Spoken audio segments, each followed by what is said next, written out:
Hello and welcome. I am Mopman. Today we will be collecting ballistics data. The cartridge we will be testing today is the 9mm 124 grain Federal Premium HST. This cartridge is standard pressure and not +P. The back of the box has some ballistics data on it. Federal is claiming the HST has a velocity of 1,150 feet per second and a kinetic energy of 364 foot-pounds of force, pictured up here in the left-hand corner of the screen. So, with that said, let's see what barrel length Federal is using to get its data. To test this, I will be shooting the HST cartridge out of two firearms. The first is my 4¼ barreled Wilson Compat SFT9, and the second is my P365X Macro with its 3.1-inch barrel. And as always, yes, each firearm is clear and safe. I chose these two firearms because they represent, at least to me, the minimum and maximum barrel lengths an average person might use for concealed carry. Now here in a moment we will be recording the velocity data from 10 shots out of each firearm. I will be standing approximately 15 yards away from the target for each shot. Then we will reconvene to examine the data. We will be looking for the performance of the HST in ballistics gel with a clothing barrier later in the segment. For now though, let's go to the range and do some shooting. Here we are on the public range. And as always, please excuse any gunfire you may hear in the background. As usual, I have my lab radar set up beside me, and I am 15 yards away from the target. My 4¼ barrel, the SFT9, is loaded up with 10 rounds of the 124 grain HSTs. Let's see if it meets, exceeds, or underperforms the data listed on Federal's box.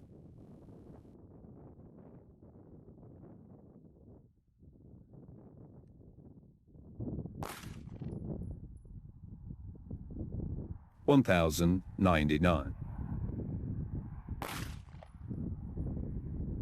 $1,160, $1,142, $1,151, $1,157, $1,176, $1,137,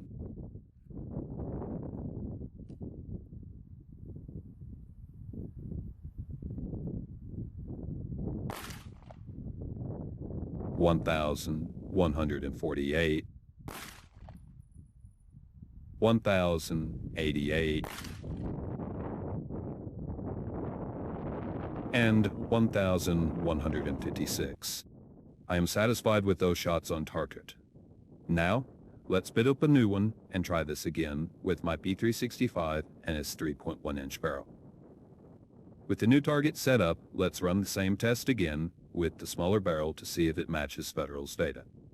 I am 100% positive it will come up short given the results from the SFT9, but this will make for a good contrast.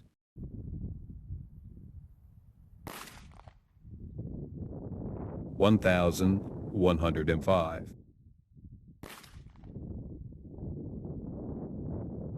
$1,075,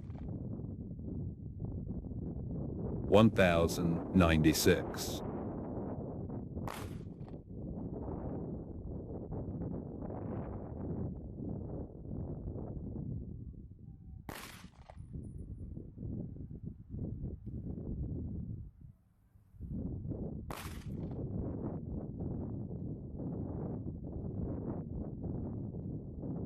$1,028,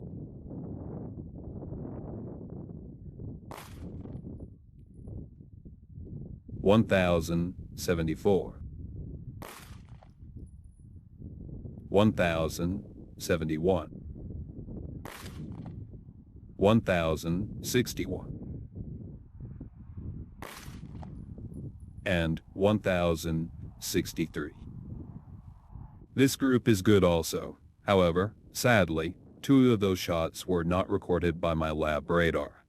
I ran into some technical difficulties and couldn't record 2 more shots. So we will have to work with the data we have for this set. With that out of the way, let's head back to my office and review the data. Welcome back to my office. And, as usual, I have a lot of data on screen. I will only be citing the most important data points to keep everything relatively brief and not bog us down with too many details. For the SFT9's data, labeled in red, we can see that I got an average velocity of 1,141.45 feet per second at the muzzle, with a standard deviation of 27.44 feet per second. Dividing the standard deviation by the average velocity will yield us a 2.4% deviation. The lower the percent deviation in this case, the better.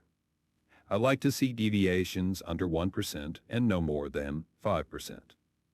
Overall, I would say the HST had a good average velocity, though it did not reach the 1,200 feet per second velocity I prefer. But still got respectably close for a standard pressure round. The standard deviation of 1 round to the next is nothing to be worried about. Moreover, I also want to state that velocity is only part of the equation when it comes to performance.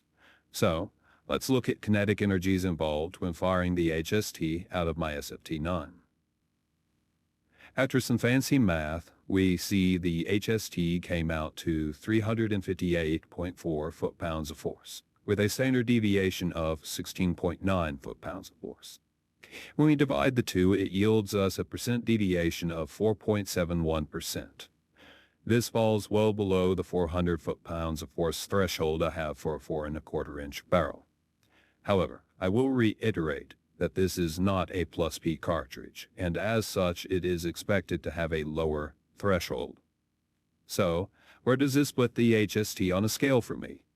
Well, let's recap the data Federal gave us on the ammo box to answer that question. The box states that at the muzzle, our velocity for the HST should be approximately 1,150 feet per second and have a kinetic energy of 364 foot-pounds of force. So, did we get reasonably close to those data points with our testing? I would say yes. Again, our tests out of the SFT9 yielded a velocity of 1,141.45 feet per second. This only comes short of Federal's data by 8.55 feet per second. This is not enough difference to make a difference, and can be the variance of 1 round to the next. Much the same can be said for the kinetic energy. The SFT9 achieved a kinetic energy of 358.4 foot-pounds of force, only to be off from Federal's data by 5.6 foot-pounds of force.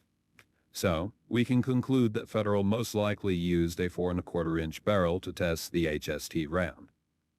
I am also of the opinion that for a good standard pressure, 124 grain 9mm cartridge, you would want to see similar data to what I have listed on screen. Now, all this information is great, but I do realize that not everyone is carrying around a Commander-Link firearm most of the time like I do.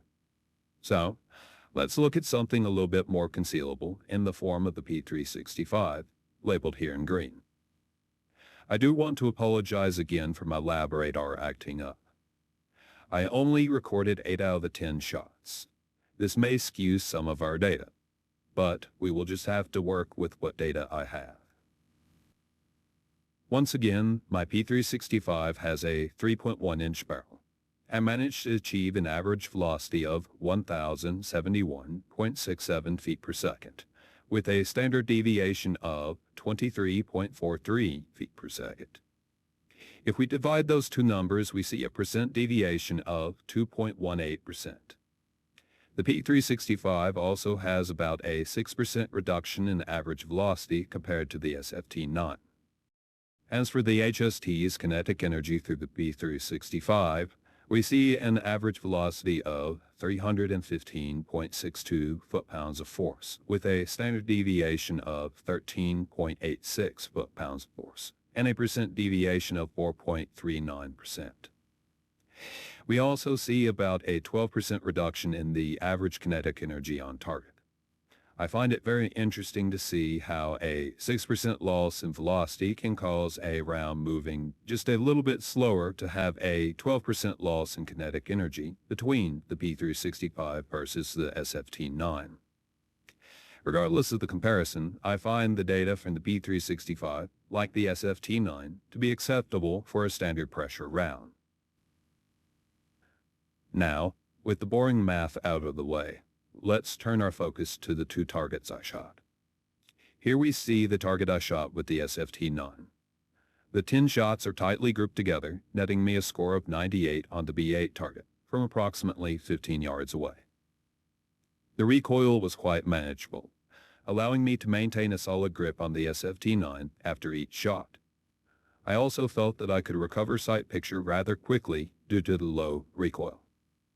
I credit this reduction in felt recoil of the HST to it being a standard pressure round. As for the P365's target, we see a slightly different story. I scored a 95 with the P365, but I attribute most of that to the flyer that I sent low into the 8 ring.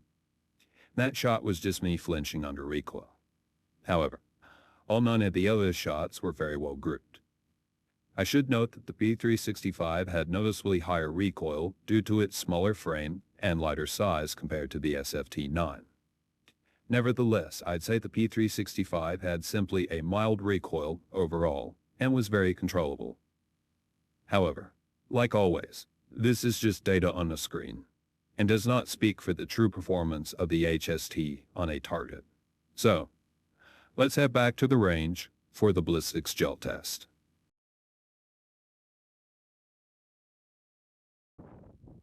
Here we are on the range, and I have two 10% ballistics gel blocks ready to go. On the front of the first block, I've set up my heavy clothing barrier. It consists of 2 cotton sheets sandwiched between 2 denim sheets. The clothing barrier is designed to make the test more challenging for a hollow point. Now, with all that explanation out of the way, let's shoot the darn gel. I will be standing approximately 5 yards away from the target and shoot it first with my SFT9, then followed up with a shot from my P365. Here is the first shot from my SFT9, and it hits a little low, but passes through just fine.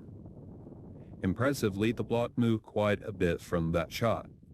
Let's reset it and fire again, this time with the P365.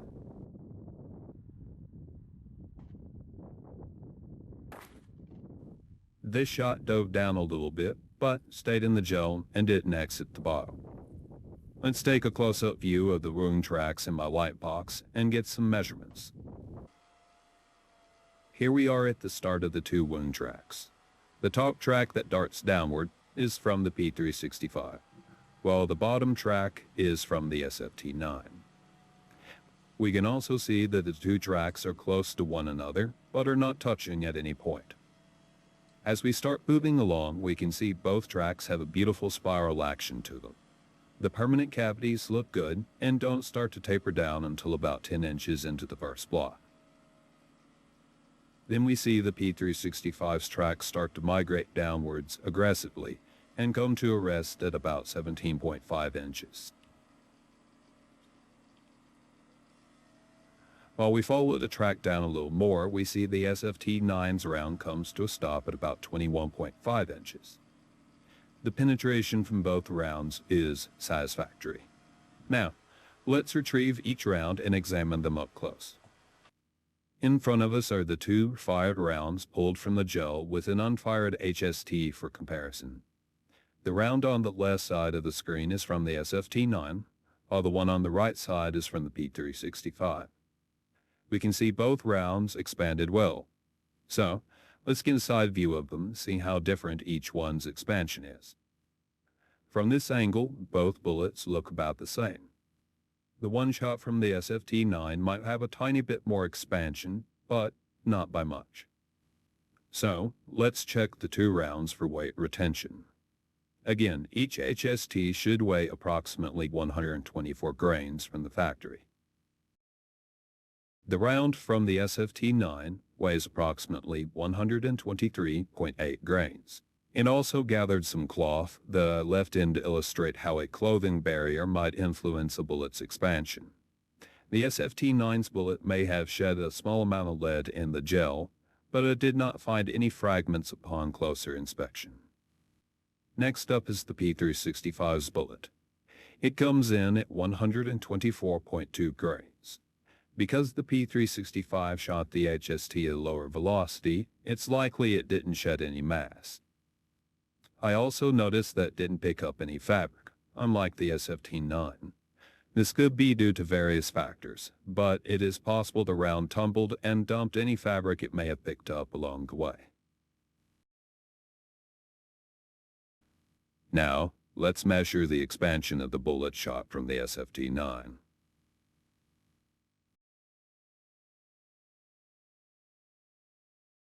.37 millimeters. 14.02 millimeters. 13.28 millimeters. And 14.27 millimeters. And finally, the P365.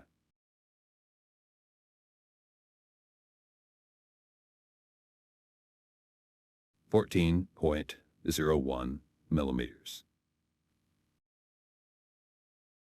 14.09 millimeters.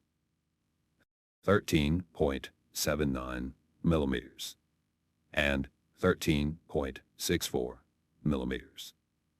Overall, both bullets expanded well.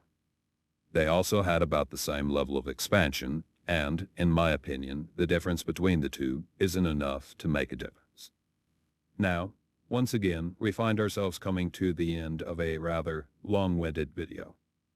So, I will try to keep my summary brief. Today, we found out that Federal is likely using a 4¼ inch barrel to record the data listed on its box. From our testing, we were also able to determine that the HST performs closely to what the manufacturer states.